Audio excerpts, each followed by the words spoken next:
Welcome to the Marketecture Podcast. I'm Ari Paparo. I'm joined today by my co-host, Eric Franchi, and Alan Chapell. Alan is a widely respected privacy expert. He is the president of Chappell Associates. He publishes a newsletter known as the Chappell Report, which is a extensive deep dive. I read it this morning, and it's like 25 pages of privacy. It's like the Atlas Shrugged of privacy. And he is the board chair of the Network Advertising Initiative. So, Alan, thank you for being here. Well, thanks for having me, Ari. I think of it as the infinite jest of privacy, but I think I like yours better.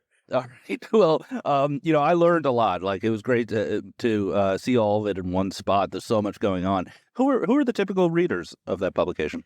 So it really varies. So I've got a couple of very large legal teams who like to have the additional POV, and they like to have it in a way that's framed from the perspective of somebody who's been in the industry a while, and in a way that, most law firms aren't great at, really providing an opinion. Right. That makes sense. And is it a paid newsletter? It is. And it's a really different thing than most of the, like Eric Seifert's got a thing. But it's not in the hundreds. It's in the tens of thousands of dollars a year investment type of a thing, more similar to a Forrester report. Get that legal budget. Love to see that. So, but it's also helpful just from the perspective of, like, you want to sound smart on the golf course type of a thing on issues of privacy. And then the other thing about it is that, like, there are so many decisions are being made in either complete ignorance or under a misunderstanding of the privacy rule set. And so this is intended, at least, to try to, create some additional clarity. You've just defined my nightmare scenario, which is playing golf with lawyers talking about privacy. Not my comfort zone. No, I'm not a golfer either. Do these sort of like chief compliance officers or general counsels at some of the big platforms subscribe? You don't have to be specific. I'm just curious. Yeah, there's some pretty big ad tech or tech legal teams that subscribe. But there's also, it's traditionally been this sort of throw-in for my monthly retainer clients. And then, and as I look to, kind of the next 10 years of my career, like, the thing I don't want to be doing is spending hours and hours poring over, somebody's 40-page data processing agreement. The strategy side of this is so much more interesting. And I think there is so much going on right now that it's almost impossible even for, like, a chief privacy officer to really pay attention.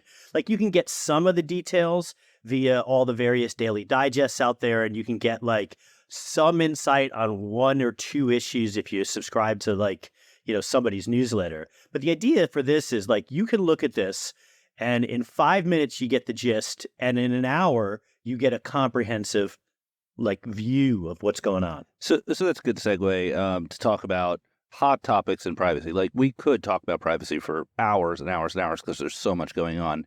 But let's go through the most important issues that are going on right now that kind of our audience would be interested in hearing about. I guess I'd kind of tee up first, state laws, federal privacy laws in the U.S. as a topic. Sure. So it might be helpful just to frame this. Like, Sure. If we were having this discussion even 5 or 6 years ago, really the only thing we'd be talking about was self-regulatory codes, because even in Europe, if you truncate an IP address, you sort of, pre-GDPR skirted EU law because you weren't collecting personal data. So just over the last, year, you've got now California, who, by the way, their privacy law, well, we can talk about the regulatory impact, but, like, they have unlimited ability to create new rules whenever they want over in California. I'm in California right now, great state, but it's almost scary the amount of power that their mini FTC has. You've got Colorado, you've got Connecticut, you've got Virginia. Those all go online, or either online now or be online in July 1. And then you've got the state of Washington, who now has just launched what they call the My Health, My Data Act, which has a extremely broad definition of health data, to the point where almost anything could be considered health data. And on top of that, they've got what they call a private right of action. So that means that the class action litigants can sue you over any one of the many sets of vague standards within this act. So so if you're a health advertiser, you are nearing the point where you are just not going to be able to operate the way you used to operate. Meaning just don't show ads in Washington? I would certainly go as far as to say is don't show targeted ads in Washington. I'm not sure how you can. So, okay, so that was a great step back overview. So what are people doing about this? What are the tech platforms doing about it? What are the advertisers doing about it? Well, I think it's fair to say that the advertisers are sort of sitting back, and I think there's a little bit of a combination of denial that this is really upon us, because I really don't think that the ad industry writ large understands how fucked we are, because we are. There goes that NSFW checkbox again. I'm going to have to put into the podcast player. You've got. Oh, I'm sorry. No, I listened to last week's, and I thought that was okay. It's fine. You've got a title for this episode, though. Yeah, yeah, I do. So advertisers are fucked. Okay, that we have a title. What does that mean specifically? What do I do? I mean, if I'm sitting around, I'm going to stop cursing. If I'm sitting around trying to figure out what to do, and the privacy expert tells me I'm fucked, what do I do? Well, I think that some of the answer is just in, like, we're going to need to be much more keenly aware of the types of targeting segments that we use. Because for one thing, we're going to have to recalibrate the entire health vertical. Like, what we thought was not sensitive 6 months ago is clearly sensitive now. The FTC is telling us, and not that they get to dictate this entirely, but they're saying vitamin D is sensitive. They're telling us acne is sensitive. Wow. Now, I don't think they can enforce to that level, but what that does tell you is when you get into things like asthma, that's probably now considered sensitive, and you right. It used to calibrate. It used to be under the NAI guidelines, which you would know better than I would, that certain medical conditions were sensitive and others were not. So, like, I guess if you had cancer, it was sensitive. If you had erectile dysfunction, it was sensitive. But if it was acne, it was not. And you're saying that's all gone. It's all pretty much gone. And so you're going to need to get creative in terms of how you're thinking about crafting those types of segments. Ethnicity and religion, off limits in Europe, but now arguably off limits in a lot of places in the U.S. Al, could you go back to the healthcare thing for 1 second? So you mentioned getting creative on how you continue to market as a pharma brand, as a healthcare brand. Could you expand on that? Like, how are you advising folks? You don't have to get specific, but like, how can you do this if you're if you want to market something that might be in this area of now going from not sensitive to sensitive? Well, I think there's probably two broad approaches. One is the demographic type of targeting, so that if you're creating a segment for breast cancer, well, okay, target just women. I mean, that sounds really obvious, but there's Correct. additional demographic things that you can do to create an audience that isn't necessarily sensitive, but sort of gets you a little closer to your target audience. By the way, even that approach, it's an open question whether that would work under Colorado's law, but that's a separate, and it probably doesn't work in Washington state. But the other way is that there's a number of companies who are doing just, I'm going to say, different variants of contextual, where they're not targeting necessarily they're not creating profiles, but they figured out a way to say, okay, these 20 or 50 or 100 websites skew better for these types of products. And candidly, look, I feel like ad tech in general needs to do a lot more of that kinds of stuff, or you're going to suffer the fate of the privacy sandbox. It may be too late already. We'll get to the privacy sandbox. I sort of have a follow-up question. I know we're going really in the weeds here. But at what point do non-profile-based targeting also become discriminatory? Obviously, for financial products, you can't use race would be a pretty good example. And if you can't use race, you kind of can't use zip code because it's redlining. How often do you see issues like that come up? Most of the issues that I've seen over the last couple of years has been in the context of like Facebook targeting, where there's right. I mean, they're the lightning rod for a lot of this. I would say you've got to be careful and you can't be too cute, but I think some zip code targeting works, perfectly well. Now, if it's a wink, wink, nudge, nudge, we're targeting these zip codes so we can get at a certain demo, you may have some problems. But the way U.S. law is structured, you can create those segments. You just can't create them necessarily for discriminatory purposes. Right. What if an algorithm creates them? What if the algorithm optimizes and suddenly you're only showing your mortgage ad to white zip codes? That's the Julia Angwin argument. I don't know yet. I think that that's something that hopefully you've covered in your data protection impact assessment. Sorry, who's Julia on what? Oh, you guys have talked to her a bunch. She came out with the New York Times op-ed Oh, okay. a Right. couple of Yes. weeks ago, and she's best known as the part of the What They Know series from Wall Street Journal 10, 12 years ago. I knew that. Thanks for reminding me. Yeah. So what are the prospects for a federal law? Dim right now. There's just so much dysfunction right now in D.C. The ADPPA, which was sort of the last one, the comprehensive privacy law, actually had a shot, a puncher's shot, and Nancy Pelosi wouldn't bring it to the House vote. And the reason I not to blame Nancy Pelosi, but the reason she didn't was that there was so much support within the California contingent of Congress for what's going on in California. And I raise that because all these things are sort of related. If you see California abuse its authority or act just in a crazy manner and start subpoenaing the entire industry, I think that the support for their process may diminish within Congress. Similarly, if you see like the whole Montana banning TikTok thing, I mean, can we at least acknowledge how crazy that is? Like our system of government doesn't work if Montana gets to ban TikTok. Also, what are you going to do in Montana if you're not watching TikTok? There's nothing to do. Think about the ranchers and their bored teenage daughters. I've heard it's beautiful there. We keep meaning to visit, but if you start to see the states do crazy things, you're going to see a lot more momentum for a federal privacy law. And by the way, the dirty little secret is that what may ultimately save data-driven advertising is that the number one customer for data brokers is often the U.S. government. Right. And when the U.S. government sees that, wait a minute, if you ban these data brokers, the terrorists win. When you see that type of argument, I know that sounds crazy, but boy, look, we've been through the last 20 years together, guys. That's not the craziest argument you've ever heard. But that type of momentum may generate the likelihood of a federal law.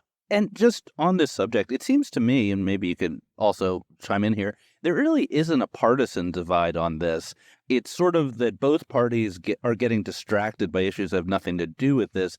The Republicans, get all worked up about 230 and all that kind of nonsense. And the Democrats get worked up about antitrust and really big companies. But they both sort of want to have privacy legislation, it seems. Yes and no. I think that I agree. The Republicans are mad because they feel like the platforms, Facebook and TikTok, enable people to say mean things about them, and they don't like that. Right. And then the Democrats, many of them just refuse to acknowledge that there's a balance here between, good privacy and business interests. And the side of the Democratic Party that is very anti-big business and very pro-privacy seems to be winning out. Right. Yet they're not getting anything done. It's funny. Also, you talked about 5 years ago. I think 5 years ago, the average ad tech people like me and Eric were probably pretty against legislation, or maybe it's 10 years ago. Whatever. We were just like government keep out, self-regulatory. And now in 2023, I think almost everyone in the ad tech community would really like to see federal legislation.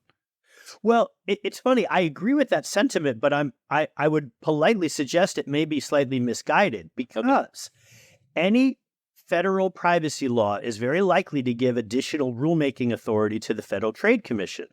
And this current Federal Trade Commission is not exactly a fan of the ad tech world or the data-driven advertising world, and are using the admittedly limited powers that they have to really come after this industry. That's true. Don't want Lena Khan regulating my cookies.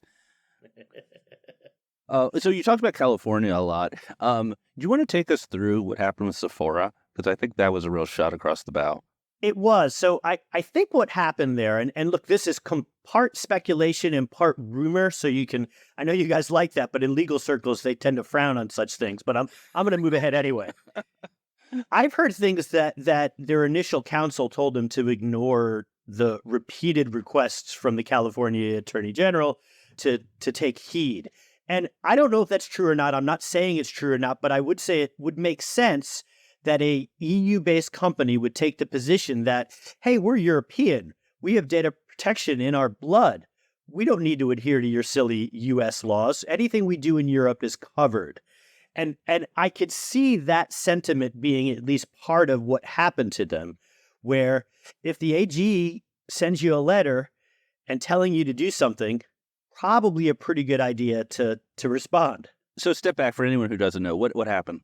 Well, Sephora was sort of the first big enforcement issue or enforcement action in California, and the issue is that California has a very broad definition of what's called considered a sale, to the point where if you're just pixeling somebody's website so that your side gets an IP address and a cookie ID and a couple of other log file data, that alone in a lot of contexts is going to be considered a sale. And therefore you need to provide the consumer with some level of notice of that sale and the ability to opt out of that sale. Now, what most websites have done is they've gotten OneTrust or some CMP and they kind of address it that way. And it's not that it's that difficult in and of itself of a fix, but apparently Sephora didn't have that. And what's sort of vexing is that California at the time had what they call a 30-day notice and cure period. So you could have avoided any issue by simply fixing it within 30 days. They probably would have given you 60 days. They could have put lipstick on it. But anyway, like they got fined $3 million. How much? I thought it was 1.5, but okay. But yeah, it's an unexpected fine for a company that you wouldn't expect to be, on the wrong side of privacy stuff. No, and not that I'm happy to see anybody get dinged, but I would say as somebody who's sort of been an ad tech guy through and through for 20 years, it's interesting to see that there's more and more of a focus on what brands are doing, what publishers are doing, and what large first parties are doing. But let's face it, and maybe this is the right way to do it, but it seems like a lot of the regulatory focus has been, on the ad tech guys. All right, let's go to Europe. What is the current status of TCF and the lawsuits against it, and the whole sort of the whole regime of the IAB trying to comply with GDPR in this sort of complex way? Okay, so you guys said don't go into too much, don't talk too much.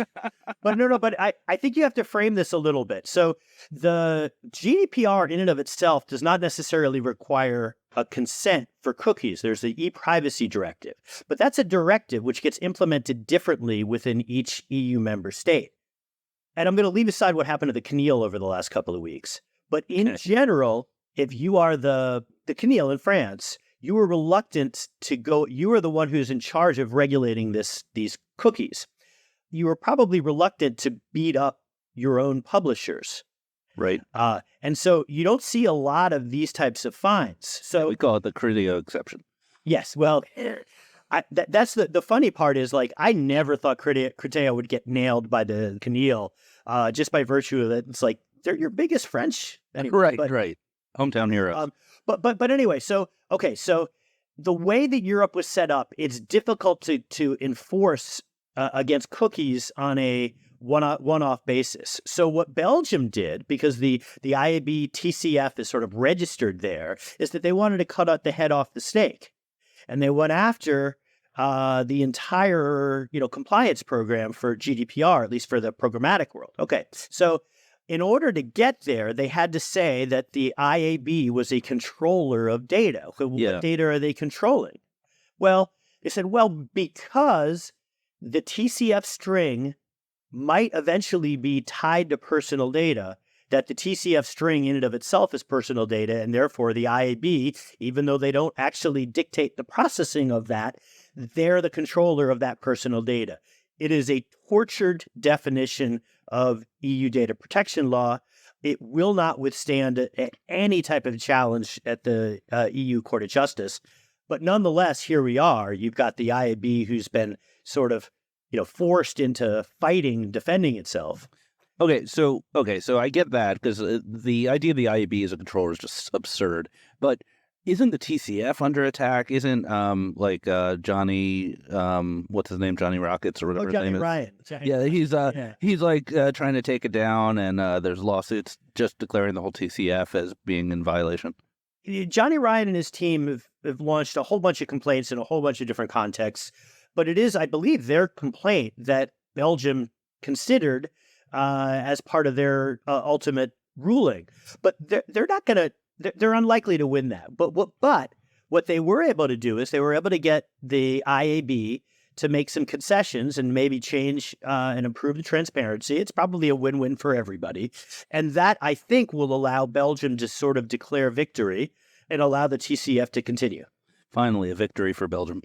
While we're on Europe, we have a lot of topics, so we're just going right through them. While we're on Europe, data transfers. So we had a tortured conversation about this about 2 weeks ago on this pod. The short version is that Facebook was fined over $1 billion for transferring European data to the U.S. This has been negotiated by the U.S. and the EU multiple times and is sort of in limbo. Is there a future to U.S. companies doing business in Europe and having their data processed in the U.S.? Yeah, I think there is. So we're in a weird, almost abusive cycle here where the EU hates the U.S. intelligence apparatus, and maybe rightly so. And so we put together a treaty. The Europeans hold their noses and accept the treaty. Somebody complains about the treaty. It's always the same guy. It's the same guy every time. Trends. Well, if Max didn't do it, somebody else would. Max and Johnny hanging out in their League of Justice. Yeah. But the net is that, it's a rinse repeat situation where, we're now on the eve of essentially Privacy Shield 2.0 being launched, which will allow for the safe transfer of data until the EU Court of Justice dings it again. And, you would ask me a question about TikTok, and all this stuff is sort of related. Okay. There's sort of because there's a very much a shoe on the other foot thing going on with TikTok with respect to the U.S. Like everything that Europe has been saying about Facebook and Google, we're now saying about TikTok and China. But I'm telling you right now, if we kill TikTok or kill data transfers, that will be the first shot in a huge trade war. Right. So broken that seal. Because thus far, all the Europeans have done is rattled their saber around, we're going to stop and they've beaten up Google and they've beaten up some limited data transfers. But if you get rid of TikTok, I'm just telling you right now, that's the beginning of the end of data transfers. Yeah, let's peel back the onion on what get rid of TikTok means. So there is no law in the U.S. protecting our privacy, as we've discussed. There's also, to my knowledge, no real law about data transfer of U.S. citizens outside the U.S., although, if there's military concerns, I guess there are. Do you think the issue on TikTok is data transfer? Do you think if we had a law that prevented U.S. data from going to China, that would kind of solve the TikTok problem? I think that would address some of it, but I think that there's an anti-imperialism thing going on there, also with the Europeans with respect to Facebook. There's a xenophobia issue going on there. I think it would help if there was more structure around what type of data could be transferred out of the U.S. I totally agree with that. But that tends to be not how we operate in the U.S. in terms of creating laws. There's let's just ban them. And so that's what, there was some sentiment around that last year. Within Congress. I think that sort of died down a little bit. But again, if that creeps back up, this is a huge problem. So what happens? Let's say, unlike this scenario, TikTok is banned. You mentioned, it's the first shot in the bow of a massive trade war. What do you think some of those next shoes to drop will be? Europe bans U.S. data transfers. Well, why? Bans those from Facebook. Why would they? Why would Europe react that way? Well, I think that Europe is incredibly uncomfortable with the data being with the lack of process around EU to US data transfers and the potential for European citizens to get caught in that with no real transparency and no process to address, I think, very legitimate concerns. So if you just pull TikTok out by the roots and say, no more data transfers to China, doesn't that then just provide a blueprint to Europe for okay, yeah, that seems like a really good idea. Let's do that. Well, let's talk the hypocrisy in that Europe's barely taken any action against TikTok. The Europeans are using TikTok just as much as the Americans. There's a lawsuit going on, but it feels like much less enforcement vis-a-vis China's collection of European data versus the U.S. I could not agree more. There is a ton of hypocrisy. My favorite over the last year was that there was actually a note within one of the committees within the EU Commission where they were evaluating data transfers to Russia. And the net was like, well, yeah, but we've got a long history of cooperation with Russia, so therefore we should be a little more lenient. And you're like, wait a minute, you guys have completely lost the moral high ground if that's the position you're taking. Absolutely lost it. Are we seeing just a general deglobalization of data centers? Russia has laws already that you have to have your data centers in Russia if you do business there. I think India does. China obviously does. Is that another balkanization that American companies are going to have to deal with? Potentially, yeah, absolutely. Certainly in China. I mean, that mechanism. I didn't think India had gone down that road, but boy, they've been on the 1 foot line for their privacy law for seemingly like 5 years, and so I've lost track of where they ultimately are. That's a huge set of challenges. Another And topic. just bringing it back to ad tech, Yeah, go ahead. it is impossible to do real data localization. Because, number one, eventually somebody is going to be storing their data in the U.S. Right. It's just Right. almost impossible. I was advised when I was at Beeswax, we were thinking about separating our data centers, Europe, U.S., and I was advised by my counsel that it didn't even matter if the data was in Europe. What mattered was that U.S. employees could access it. So I would have had to have a different engineering team in Europe in order to comply. The good news is that there are signs that they're starting to relax that part of their requirement, but they're still like, technically speaking, if anybody evaluates anybody's data transfers. So, by the way, this isn't a Facebook thing. It's just Facebook's the lightning rod. If you evaluate just about anybody's data transfers, it is almost impossible to prevent the U.S. government from taking your data. What you might be able to do is have somebody other than AWS manage the encryption keys. And there are some companies that I know that do that, but that creates its own set of security and logistical challenges around managing encryption keys. Like AWS is really good at that. Right. Interesting. Another topic we had teed up in addition to TikTok was Google as regards to a potential breakup. We'll talk about Google's other problems later. So if you think about the possibility that the network business at Google is going to get spun off, meaning the exchange and GAM, how do you see that from a privacy perspective? I don't think it matters. So if you're asking me a question of just like pure privacy, look, they've got enough data via everything else that if they got rid of GAM, they're still like the biggest and the baddest, and they have so much data that spinning off GAM, I don't think is I don't know, deck chairs on the Titanic. Like I don't know. Yeah, I don't think it's a really meaningful remedy. And as I've said in the past, I think the buy side is much more dangerous. But how does it relate to the rest of the things that Google's doing, like this privacy sandbox and just, the way that they're sort of putting a fence around the open internet?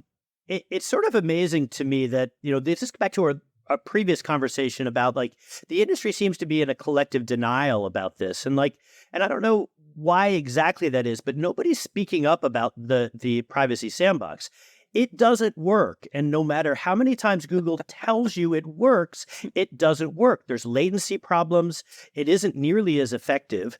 But the problem with nobody speaking up about it is that the Competition and Markets Authority, which is the regulatory authority in the UK, has gotten Google to agree that if the privacy sandbox isn't, in the ballpark of effectiveness of the current solution, that they cannot depreciate cookies. Right. But what I think Google is doing is just saying, they're going to say in the marketplace as many times as they can that the new solution works, that it works perfectly fine, and not hearing evidence to the contrary.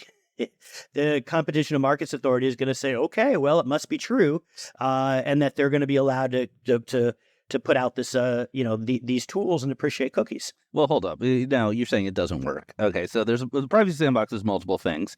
So the latest news we've heard is that their solution for retargeting, which is Fledge, that they renamed, I can't remember the new name, as a generic, boring name. Yeah. Well, let's call it Fledge.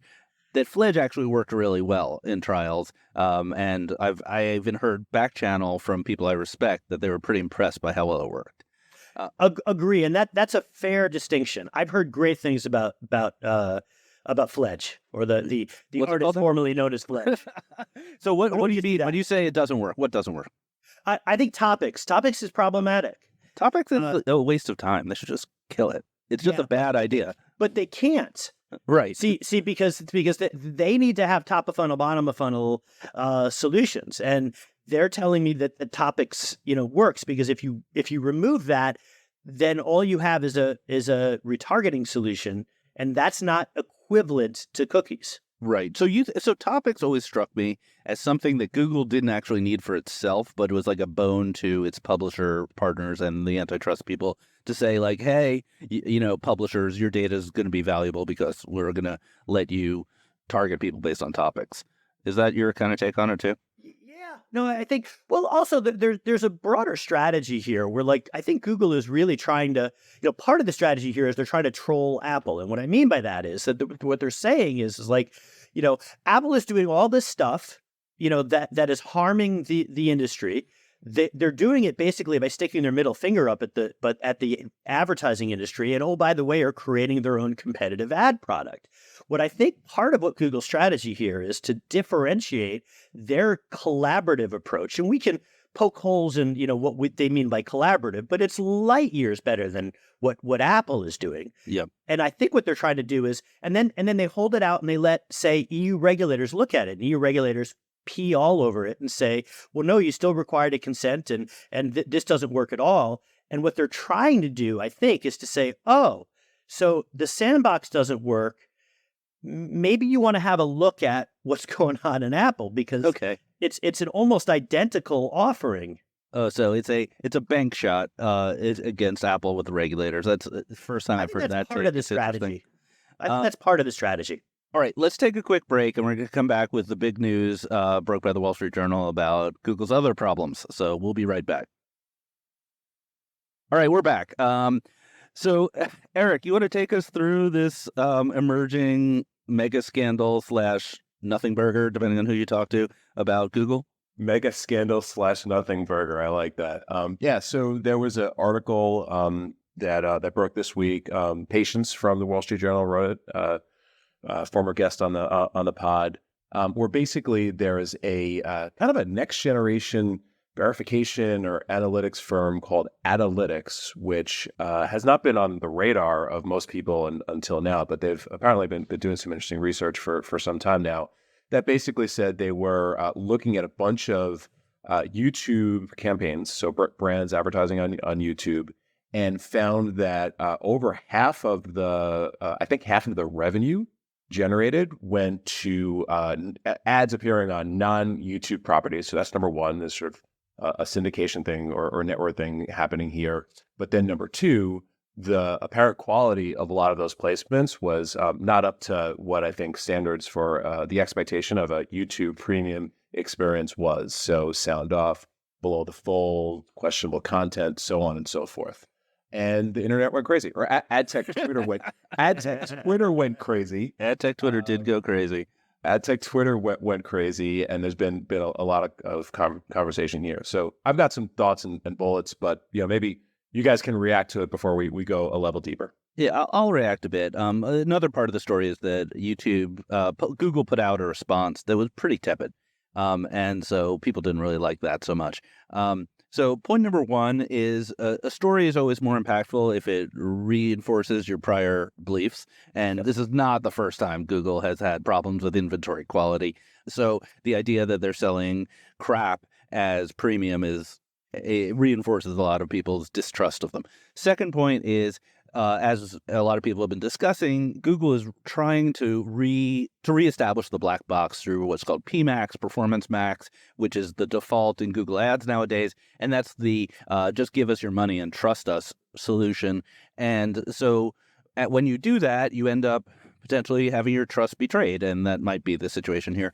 Third point I'll make is I think they have a real branding problem here because they brand TrueView as their premium product where the user chooses to watch the video or not, and it's very innovative and it looks great on YouTube. Advertisers like it. But when you audience extend, they don't have TrueView. And in their response, they said, we believe or we guarantee that 90% of the video views are viewable.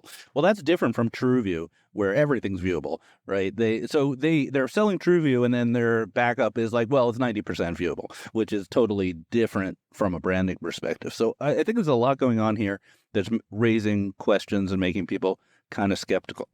I'll hand over to Alan. So I've got two thoughts on this. One is trust, and in the context of the privacy sandbox. Okay, so Google's got what, 5 separate anti-competitive suits against it. So you've got 5 different instances where there's credible allegations that Google is not or has not played fair in the marketplace.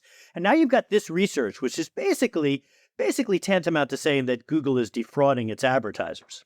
Okay. Right. Now, in the context of the privacy sandbox, what Google is asking us to do is to trust them that this tool works as advertised, and also to trust them that you can build a viable business on the back of this privacy sandbox, which, by the way, is a bit of a sucker's bet in my view. But when it comes down to trust, it's very difficult to trust them at this point. Yeah, I think that's a big part of it. And then I just have a second observation. Like, if Lena Khan and the privacy advocates sort of get their way and we're left with, a handful of walled gardens, which is the only way that you can do, digital advertising, the problem here is that you are stuck with their definitions and their abilities. So you have no independent way to vet the efficacy of the media spend. And that's a horrible outcome. And some of the comments about this are that on the Google side, they said, well, you could always opt out. Not true. You can't opt out on PMAX. Only true if you do Google Ads or if you do YouTube Audience Extension. So and by the way, the default, of course, is not opting out, right? So the devil's all in the little details here. And the other kind of sentiment, especially on Twitter, is this is a solvable problem, and Google's chosen not to solve it because they, don't want to put the effort in, or chosen not to solve it because ultimately reach and performance is often driven by bad inventory. Yeah, no, that's exactly it. So, people are shouting about make good, shouting about Google needs to refund. I think it was, if it was 10% of YouTube revenue, I think somebody threw that out there. It's like, $2 something billion, which is what folks are suggesting the make good should be here. I think, though, if indeed at a campaign setup level, you are, I think, explicitly opting in, sounds like you're saying, Ari, it's like actually you're opting out. I think it's opt out. The partner network thing. I think it's going to be tough to challenge from a make good perspective. 2 thoughts here. Number one, are these performance campaigns that are in question here? And if they're performance campaigns and folks are pleased with their performance, again, is there I'm not defending. That's always the question with the stuff is you got the performance, right? Exactly. I'm not defending this. I think this is garbage because those dollars could have gone to like good placements, good publishers, everything like that. But just like holding, and we have Alan here, which I think is very, very good. Like, is there a leg to stand on if there was either explicit opt-in or an sort of explicit non-opt-out on the buyer's side? If you're asking me, there's a lot of leeway in a arm's length transaction, even if it's a company with Google and who's huge and somebody who's a lot smaller. And the reality is like, where are they going to go? Right. Like, it's not like they can go across the street and go to the other, go to Zoogle and place their buys. And so that's that's sort of the trick here. Yeah, and part of the irony here is that whenever the antitrust folks knock on Google's door, they always exclude YouTube because Google can make the argument that YouTube's only 5% of all video advertising when you include TV, right? But it's a must-buy in internet, so it's a monopoly in its market if you define it in a certain way. One other point I'll make that somebody brought up on my Twitter feed, which was where are the verification companies? So Double Verify has a partnership with Google, put out a big press release. They verify the YouTube inventory. I'd love to hear their perspective. Didn't Google just get certified with one of the self-reg programs on this specific issue? Like, I'd love to hear from them. MRC? No, wasn't it? Well, I think MRC, but also, what is it? Trust ads? What's that? Trust ads? Not really privacy related. No. Okay. Well, we'll look it up. Yeah. Has anybody looked at the methodology that Analytics used on this stuff? And is there a gray area there?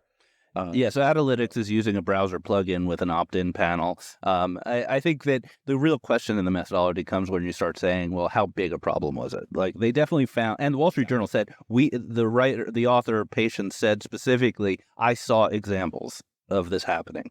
So she was able to confirm it happened. She wasn't able to confirm the volume. So number one, Mike Shields wrote about this type of stuff in 2011 on Digiday. It is crazy that a decade later, this is still happening. And then, number two, does this leave a window open for some sort of innovation on like extremely controlled, brand centric, video ad tech to emerge and capitalize on this? I think those are two other interesting things floating around my head, at least.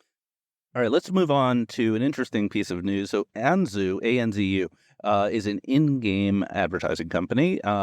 They raised $48 million for their in-game ads. I think we usually aren't covering just funding announcements, but that's a big one, especially for in-game ads. So Anzu has been interviewed on Marketecture, so you can see their interview on Marketecture TV if you're a subscriber. And I was involved a bit when they got an investment from NBC, and they have a sales relationship with NBC. So does this mean in-gaming is happening? I guess so. I mean, that's a big raise. It's always been this like market that is a hop outside of core ad tech. So it's like we always are somewhat taken by surprise about these types of things. But then if you look at the size of the market and the size of gaming, what one would expect it could support a couple of big businesses. I think you brought up, Ari, something interesting in that the round was led by Emis. Hot 97. That's what I was going to say. Like the place for hip hop. 7. Yeah, exactly. So it's interesting, and I'd love to sort of understand where the connection is there. But I mean, good on them. It's clearly like an enormous market with a real opportunity, and again, that could be an interesting fertile ground for some innovation around video ads. I had some of my European friends say, "Could I just walk around the Midwest looking for media companies flush with cash?" How big is the United States? My question is, how reliant is this company on mobile ad IDs? It's a good question. So I understand the company pretty well. So they're doing console. They do Roblox ads. They have ads in mobile games. They're very programmatic dependent. So their pipes are to go from the SDK in the game through the programmatic channels to the buyers. So they're just as dependent on the identity world as really any other SSP type company. Interesting, because that's a hell of a number then in the context of what's going on with, Apple and their, depreciation of mobile ad IDs. That is true. Yeah, I mean, they must be very reliant on probabilistic and also very bullish on the arms race between Apple and that part of our industry. Yeah, I think they're a little, and I may be wrong here, but they're not as much in the mobile CPA flywheel in the mobile gaming space because they are a little bit more focused on immersive three-dimensional environments. That's their kind of special SDK sauce where they'll take a banner ad and turn it into a billboard ad in a racing game. We've all heard that pitch a million times. I think it's interesting. There is a company called BidStack out of the UK that is publicly traded. So you could look up their financials. And their market cap, I think, currently is about $10 million total market cap. So another example of a in-game company that maybe isn't as doing as well or getting as much excitement around it. One thing about Anzu is you could think of it as a call option against the metaverse. Because you would expect that if you are able to monetize immersive three-dimensional games, you would be in a pole position to monetize the metaverse were that ever to occur. Yeah, but in the meantime, the gaming space is enormous.